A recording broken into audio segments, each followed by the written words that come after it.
दोस्तों जय मसीह, आप सभी का प्रभु यीशु मसीह के नाम में बहुत बहुत स्वागत है 5 minutes Bible study with pastor Dhanraj के आज के इस विषय पे, आज के इस प्रोग्राम को देखने के लिए। उसके पहले मैं आपको जल्दी से याद दिला दूं, अगर आप मेरे चैनल को पहली बार देख रहे हैं, आपने अभी तक सब्सक्राइब नहीं किया है तो आप जल्दी से सब्सक्राइब कर ले दोस्तों। और मैं चाहता हूं कि आपको करना क्या है, सब्सक्राइब करना है, साथ ही साथ आइकन बेल प्रेस करना है ताकि मेरे मैसेजेस अपलोड होते हैं आप उसको जल्दी से देख सकते हैं। मेरे पेज को लाइक कर लीजिए, वहाँ से मैं लाइव आता हूँ और आपको जो है मेरे पेज पर जाना है और वो थंब को प्रेस करना है। मसीह मंथन बैठक व्हाट्सएप ग्रुप स्टार्ट हो चुका है दोस्तों, 650 से भी ज़्यादा लोग जुड़ चुके हैं। इसकी पहली बैठक मुंबई से हम करेंगे और जब आप सदस्य बन जाओगे तो आपको इन्फॉर्मेशन मिल जाएगा इस मुहिम को गलत शिक्षाओं के प्रति हम कैसे चलाएंगे और आगे काम कैसे करेंगे। तब तक के लिए आपको करना क्या है, आपको इनमें से किसी नंबर पे कॉल करना है और आपको हमारे सदस्य बन जाना है व्हाट्सएप ग्रुप के, और सुबह 10 से रात को 9 बजे तक ही आपको कॉल करना है। चलिए दोस्तों, आज का विषय आपके बीच में रखने जा रहा हूँ, बड़ा दिलचस्प है, आपको पता चली गया होगा क्योंकि आपने यूट्यूब का जो पोस्ट है वो पढ़ लिया होगा ना। आज का विषय है ये, क्या शराब पीना पाप है? मसीह लोगों के लिए क्या शराब पीना पाप है? मैं इस विषय के ऊपर आज बात करने जा रहा हूं। मेरी जिम्मेदारी है आपको सही शिक्षा देने की, खरा शिक्षा देने की, और आप तक जो है बिब्लिकली सही तरीके से आप तक के बीच में ये बातों को लाने की। कई कॉल्स आते हैं, कई मैसेजेस आते हैं जहां मुझे पूछा जाता है कि क्या पास्टर डैनियल हम वाइन पी सकते हैं, क्या बियर पी सकते हैं, क्या हम ओकेशनली फंक्शन में एक बार पी सकते हैं। ये सारे प्रश्न वो उठाते हैं, लेकिन मैंने ज़रूरी समझा कि आप सभी के बीच में ये वीडियो बनाऊं। मेरे 26 साल के मिनिस्ट्री में मैं पहली बार इस विषय पर बात कर रहा हूँ और मुझे खुशी है कि मैं आप सभी तक सही जानकारी पहुँचा पा रहा हूँ वचन के माध्यम से ना। दोस्तों, सबसे पहले, क्या बाइबल हमें शराब पीने की इजाज़त देता है? जी हाँ दोस्तों, मैं इसके ऊपर बात करूंगा। क्या बाइबल हमें शराब पीने की इजाज़त देता है? क्या वचन ऐसा कुछ कहता है? क्या हम शराब पी सकते हैं? इसके बारे में हम बात करेंगे। कुछ टीचिंग चल रही हैं ओल्ड टेस्टमेंट के कुछ वचन को उठाकर, जो कि कहते हैं कि जी हाँ, हम शराब पी सकते हैं। कुछ प्रचारक हैं, कुछ बिशप्स हैं, कुछ रेवरेंड्स हैं, नेशनली इंटरनेशनली, और वो जो है आउट ऑफ कॉन्टेक्स्ट जाकर बाइबल के वचन को उठाकर, तोड़ मरोड़ कर किसी एक वचन को उठाकर कहते हैं कि हम पी सकते हैं ना। कौन से वचन है मैं आपके बीच में रखने जा रहा हूँ। सबदेश की किताब उसका 9 का 7 में कहते हैं कि अपना मार्ग पर चला जा, अपनी रोटी आनंद से खा कर, मन में सुख मना कर, अपना दाख मधु पिया कर, क्योंकि परमेश्वर तेरे कामों से प्रसन्न है। इसको उठाते हैं। अब सुलेमान राजा ने इसको क्यों लिखा, क्या कॉन्टेक्स्ट था, क्या परिस्थिति थी, उसका लिखने का मकसद क्या था, वो किसको लिख रहा था? कम से कम ये साबित तो हो जाता था कि वो आपके लिए और मेरे लिए नहीं लिख रहा है। बाइबल के अंदर बहुत सारे स्क्रिप्चर्स है, फांसी लेना लिखा हुआ है, 2-2 शादियां करना लिखा है, 5-5 शादियां करना लिखा है। तो क्या हम लोग आज करते बैठे? जी नहीं। तो पढ़ते वक्त में ध्यान देना है किसको लिखा है, कब लिखा है, क्या वो आज हम पर लागू होता है। तो इस वचन का सहारा लेकर कुछ लोग जो हैं वो अपने दाखरस पीना या शराब पीना उसको लागू करते हैं। भजन संहिता 104 का 14 से 15, सबदेश किताब फिर से 3 का 13 तक, और फिर वो कहते हैं ये वचन के वसीले से या सहारा से वो कहते हैं कि हम पी सकते हैं क्योंकि वचन हमें सपोर्ट करता है। मैंने तो केवल 3 रखा है, और भी बहुत सारे वचनों का सहारा लेते हैं कि कभी कभी पी सकते हैं, थोड़ा थोड़ा पी सकते हैं, कई रीजन देते हैं वो पीने के ना। दोस्तों, इसको देखिए, कुछ लोग कहते हैं बियर पी सकते हैं क्योंकि डॉक्टर ने सलाह दिया है, क्योंकि किडनी में पत्थर है तो डॉक्टर कहता है कि अगर आप बियर पी लोगे तो आपको जो है पथरी जो है वो निकल जाएगा। कुछ लोग ये भी कहते हैं कि हम रेड वाइन पी सकते हैं क्योंकि डॉक्टर ने सलाह दी है आपके हेल्थ के लिए, आपका ब्लड के लिए रेड वाइन पीना अच्छा है और आप जो है रेड वाइन पी सकते हैं। और बाइबल के अंदर से भी एग्जाम्पल उठाते हैं कि आप रेड वाइन पी सकते हैं। अब ये रेड वाइन कहां से आया मुझे नहीं पता, इसमें कितना परसेंटेज अल्कोहल है मुझे नहीं पता, अब ये कैसे बनता है आज की तारीख में मुझे नहीं पता, लेकिन जब बाइबल की बात कर रहे हो तो वहां पर लिखा है वो अंगूर का जूस था, प्योरली ग्रेप जूस था। अगर वो ग्रेप जूस था तो मैं इजाजत देता हूं अंगूर का जूस पियो, लेकिन मैं रेड वाइन की इजाजत नहीं देता, क्योंकि कुछ लोग कहते हैं कि रेड वाइन अंगूर का जूस है, अब उसमें अल्कोहल है। मैं वापस कहता हूं, बॉटल पे लिखा होता है कितना % अल्कोहल है। अगर नशा है, अल्कोहल है, आपको मैं साफ कहता हूं नहीं पीना है ना। इसको देखिए, कुछ सेवक तो ये भी कहते हैं कि थोड़ा थोड़ा पी सकते हैं, चाहे वो दारू हो या वटका हो, कुछ भी हो, थोड़ा थोड़ा पी सकते हैं। पूछा गया कैसे, तो वो कहते हैं कि इस वचन के वसीले से। कौन सा? पहला तिमोथी 5 का 23 में पौलुस ने तिमोथी को कहा था कि भविष्य में केवल जल ही का पीने वाला ना रह, पर अपने पेट और अपने बार बार बीमार होने के कारण। अभी मुझे नहीं पता कि वो बीमार क्यों होता था, हो सकता है पानी का, गलत पानी के चलते, क्योंकि पानी का जिक्र है यहां पर। अब उसके पास में ऐसी कोई बीमारी थी, उसका नाम है तिमोथी। अब ये तिमोथी को लिखा है तो तिमोथी तक रखिए, आप तक क्यों लेकर आ रहे हैं, मुझ तक क्यों लेकर आ रहे हैं और दूसरों पे क्यों थोप रहे हो? क्योंकि बाइबल में ऐसी घटना हुई है तो आप जो है पी लिया करो। तो बाइबल के अंदर है यरीको की दीवार गिरी है, तो क्या तुम जाकर चाइना का वॉल गिरा दोगे? नहीं सर, ऐसा नहीं कर सकते। इसलिए आपको समझना जरूरी है कि क्या लिखा है, किसको लिखा है, और ये क्या अब लागू हो सकता है। उसका पेट दुखता था तो ये उस तक रहने दीजिए, वो बीमार होता था उस तक रहने दीजिए, आप उसको उठाकर क्यों ला रहे? और अच्छा, वो ये भी कहता है कि काम में लाया करो, थोड़ा थोड़ा दाखरस काम में लाया। वापस कहता है दाखरस कौन सा है, आपको वीडियो के अंत तक कंफर्म या क्लियर हो जाएगा, क्योंकि मैं उसकी भी खुलासा करने जा रहा हूं ना। इसको देखिए, लेकिन ओल्ड टेस्टमेंट में अगर ऐसे वचन है, कैसे, जैसे पी सकते, तो ऐसे भी वचन है जहां लिखा है कि पीना पाप है, पीना श्राप है, गलत है। और वहां है यशायाह 5:22 में लिखा है कि हाय उन पर जो दाखमधु पीने में वीर और मदिरा को तेज बनाने में बहादुर है। मतलब जो पीता है उस पे भी श्राप, जो बनाता है उस पे भी श्राप। अब आप सोच के देखिए ना, इसको देखिए, होशे की किताब उसका 4:11 कहता है कि वेश्या, घमन और दाखमधु और ताजा दाखमधु ये तीनों बुद्धि को भ्रष्ट कर देती है। तो फिर ऐसा भी तो वचन है ना। इसको देखिए, तो इसका मतलब ये हुआ कि यहां दो प्रकार का वाइन है। एक है जो मैं आपके बीच में रखने जा रहा हूं, एक पी सकते हैं, दूसरा नहीं पी सकते हैं ना। इसको देखिए दोस्तों, एक अंगूर का जूस है और दूसरा अंगूर के जूस से अल्कोहल बनता है। अब आपको समझना होगा कि उस वक्त का, देखिए मैं कहां की बात कर रहा हूं, कम से कम 4000 साल पुरानी, यीशु के जीवन काल में 2000 साल पुरानी।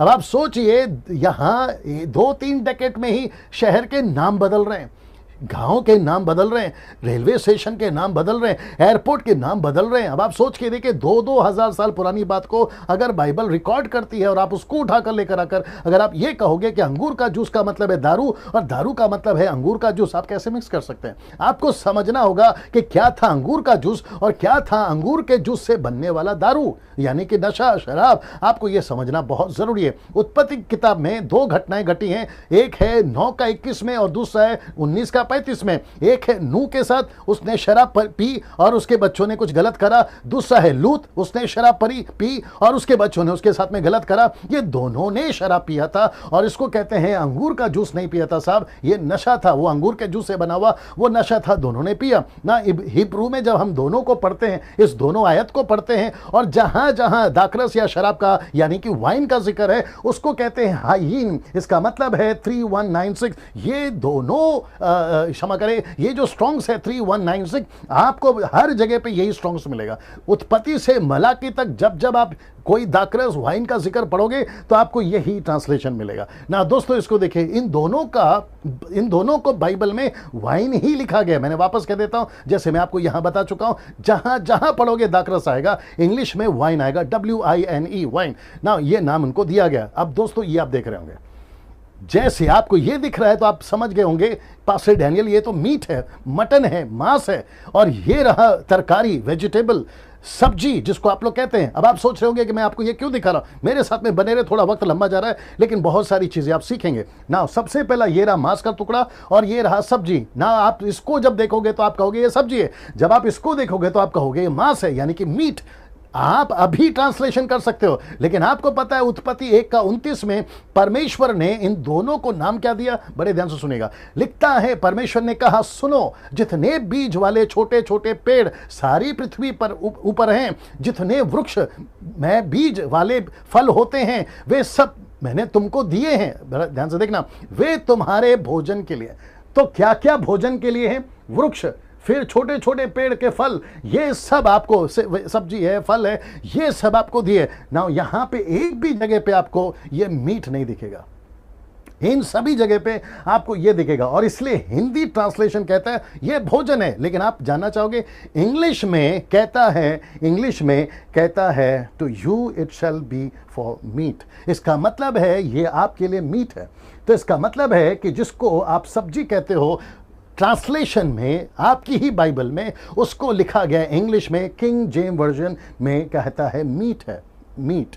अब आप सोच के देखिए, तो इसका मतलब है ना, इसको देखिए, लेवे व्यवस्था उसका 2:1, लेविटिक्स चैप्टर 2:1 कहता है कि जब कोई यहोवा के लिए अन्न बलि का चढ़ावा चढ़ाना चाहे तो वह मैदा चढ़ाए, उस पर तेल डालकर उसके ऊपर लोबान चढ़ाए। लेकिन इंग्लिश में क्या कहता है? And when any will offer a meat offering unto the lord. इसका मतलब है मीट। अब आप देखिए, सब्जी को भी मीट, ये बीज को भी मीट, गेहूं को भी मीट। तो इसका मतलब है कि दाकरस में आप जब जब पढ़ते हो तो हर एक ट्रांसलेशन, वो चाहे अंगूर का जूस हो तो उसको भी ट्रांसलेशन दाकरस है, अगर आप दूसरा कोई पढ़ते हो तो उसको भी ट्रांसलेशन है। लेकिन पढ़ते वक्त में कौन सा चीज कहां पर, आपको यह देखना बहुत जरूरी है ना। दोस्तों आपको यह पता चल गया होगा, इसको कहते हैं भुट्टा, इंग्लिश में कहते हैं कॉर्न। अब आपको पता चल गया होगा कि इसको कॉर्न कहते हैं और इसको कहते हैं गेहूं, और लेकिन इंग्लिश में कहते हैं व्हीट।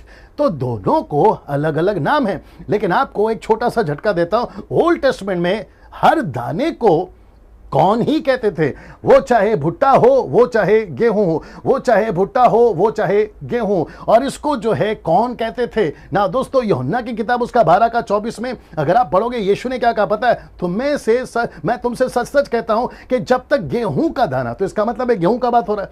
लेकिन आपको पता है इंग्लिश में क्या लिखा है, गेहूं नहीं लिखा है, इंग्लिश में लिखा है कॉर्न, सीरियस कॉर्न।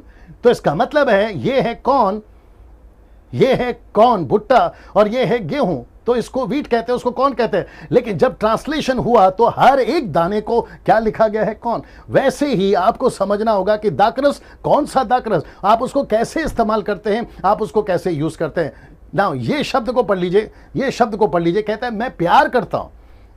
अब जरा शब्द को देखिए, ये जो शब्द है ना प्यार, जैसे ही आप कहते हैं ना मैं प्यार करता हूं, एक ही शब्द है। आपको पूछा जाए आप अपने परिवार से प्यार करते हैं, तो आप कहेंगे जी हाँ मैं अपने परिवार से प्यार करता हूं, शब्द वही रहेगा प्यार। फिर कहते हैं कुत्ते से प्यार करता हूं, शब्द रहेगा प्यार। लेकिन जैसे ही आप कहते हो मैं परमेश्वर से प्यार करता हूं, तो क्या परमेश्वर से प्यार करते वक्त में शब्द चेंज हो जाता है? नहीं।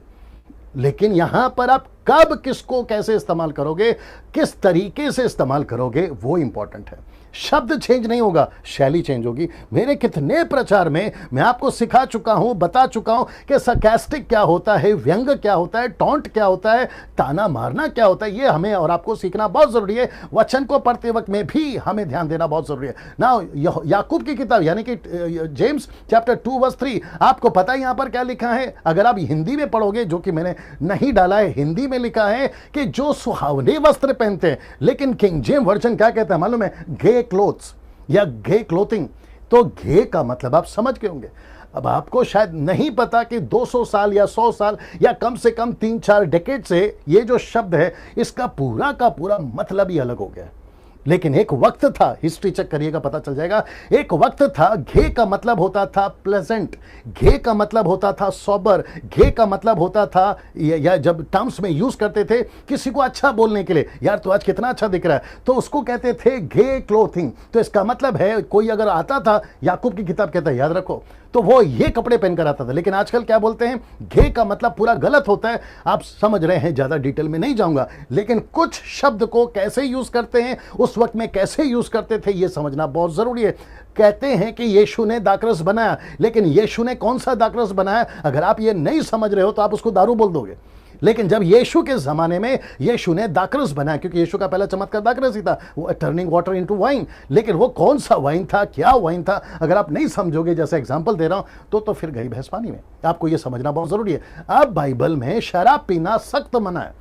मैं रिपीट करता हूं, ये लास्ट पोर्शन में आ गए। अब बाइबल में शराब पीना सख्त मना है। आइए देखते हैं कुछ वचन। पहला पत्र 4:3, क्योंकि अन्य जातियों की इच्छा के अनुसार काम करने और लुचपन और बुरी अभिलाषाएं, मतवालापन, लीला क्रीड़ा, मतवालापन मतलब शराब पीना, पियक्कड़, दूसरा शब्द है पियक्कड़, घृणित पूजा, मूर्ति पूजा में जहां तक हमने पहले समय गवाया वह बहुत हुआ, वही बहुत हुआ, वही बहुत हुआ। तो इसका मतलब है, कहता है कि जब तुम अविश्वासी थे, तुम दारू पीते थे, तुम गलत काम करते थे, तुम पीकर सड़क पे पड़े रहते थे, लेकिन ऐसी चीजों को पौलुस कहता है, क्षमा करे पतरस कहता है बस हुआ, अब नहीं करना है ना। इसको देखिए, रोमियो किताब उसका 8:6-7 में, शरीर पर मन लगाना तो मृत्यु है, परंतु आत्मा पर मन लगाना जीवन और शांति है। क्योंकि शरीर पर मन लगाना तो परमेश्वर से बैर रखना है, क्योंकि ना तो परमेश्वर की व्यवस्था के अधीन है और ना हो सकता है। तो इसका मतलब है जो शारीरिक जीवन जीता है वो परमेश्वर उससे बैर करता है, और वो शारीरिक व्यक्ति है। याद रखो, वो शारीरिक व्यक्ति है। शराब पीने वाला शारीरिक व्यक्ति है। नशा करने वाला शारीरिक व्यक्ति है, दारू पीने वाला, रेड वाइन, बियर, आप जो भी रेवरेंड बिशप, मैं कई लोगों को जानता हूं दोस्तों, कई वर्शिप सिंगर्स को मैं जानता हूं जो कहते हैं कि कभी कभी रेड वाइन पी सकते हैं, कहते हैं कि हम बियर पी सकते हैं ओकेशनली, जब एयरपोर्ट से, जब इंटरनेशनल एयरपोर्ट से अमेरिका या फिर कई दूसरे कंट्रीज में जाते हैं, 8-8 12-12 घंटा, 24-24 घंटा, है ना, जब एयरपोर्ट पे या प्लेन में बैठते हैं तो एयर होस्टेस जब लेकर आती है तो कहती है कि मैडम ब्रिंग मी द, है ना, हार्ड ड्रिंक, सॉफ्ट ड्रिंक नहीं, हॉट ड्रिंक नहीं, या वो नहीं, कहते हैं कि हमको वाइन ला कर दीजिए। ये सारी चीज़ें कई लोगों से मैंने सुनी है और कई चर्चाएं मेरे कानों तक पहुंची हैं, लेकिन ये सब गलत है और आप शारीरिक हो जाते हैं ना। इसको देखिए, गलत किताब उसका 5 का 19 से 21 में कहता है शरीर के काम तो प्रकट हैं, अर्थात व्यभिचार, गंदे काम, लुचपन, मूर्ति पूजा, टोना, झगड़ा, ईर्ष्या, क्रोध, विरोध, फूट, विधर्म, डा। लेकिन फिर ये क्या आ गया, मतवालापन, लीला क्रीड़ा। अब इसको देखिए जो नीचे लिखा, कहता है कि ऐसे ऐसे काम करने वाले परमेश्वर के राज्य के वारिस ना होंगे। तो इसका मतलब है जो दारू पिएगा वो स्वर्ग नहीं जाएगा, जो बियर पिएगा वो स्वर्ग नहीं जाएगा, जो वाइन पिएगा वो स्वर्ग नहीं जाएगा। वो रेड हो, वाइट हो, येलो, मुझे उससे कोई लेना देना नहीं है। आप वचन कहता है, वचन के बाहर नहीं जा सकते दोस्तों, कहता है कि तुम परमेश्वर के वारिस के हकदार नहीं हो ना। दोस्तों मैं चाहता हूं कि आपको मैं फिर से याद दिला दूं कि परमेश्वर नहीं चाहता हम किसी प्रकार का नशा करें, वो बियर हो, वाइन हो, वटका हो, रेड वाइन हो, आप नहीं पी सकते हैं। मैं रिपीट करता हूं, आप नहीं पी सकते।